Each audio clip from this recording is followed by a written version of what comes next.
round of sanctions is going to change anything in terms of the policies of the Cuban government, which is basically why these sanctions are placed in the first place?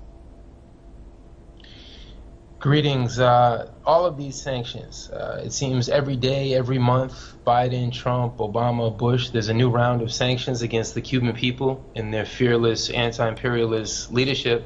It'll only cause more suffering, more separation between Cubans and their families.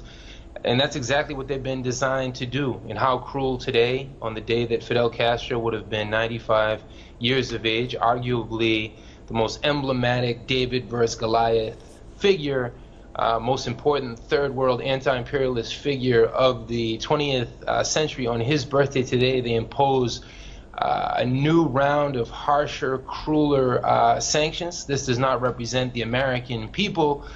Most of us have no idea how this impacts everyday Cuban families, but this represents the Marco Rubios, the Rick Scotts, and these other politicians and businessmen who want to recolonize and reconquer Cuba. So, Mr. Shaw, how do you see the future for Cuba and the U.S. and as far as their relationships are concerned?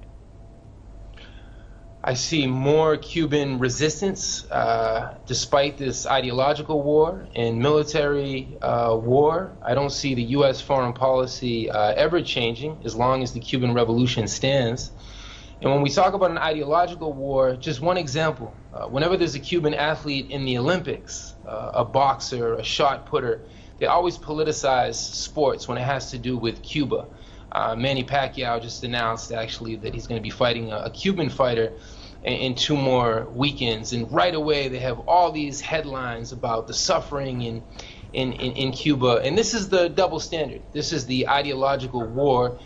They say they won't politicize sports, but when it comes to Cuba or any socialist country, the unofficial religion of this country is anti-socialism, anti-Cuba, anti-Venezuela. And what they're really trying to do in Cuba, as Empire Files actually revealed a few hours ago, they're looking for a Guaido-esque figure who they can manipulate and control as a puppet, so they can have their man in Havana, like they had Batista, like they have Guaido today, so they can siphon off these incredibly, all of these riches away from the Cuban people and into their own bank accounts that'll benefit the Marco Rubios and the Rick Scotts, who I mentioned earlier. Thank you very much. Mr. Danny Shaw, Professor of Latin American and Caribbean Studies out of New York.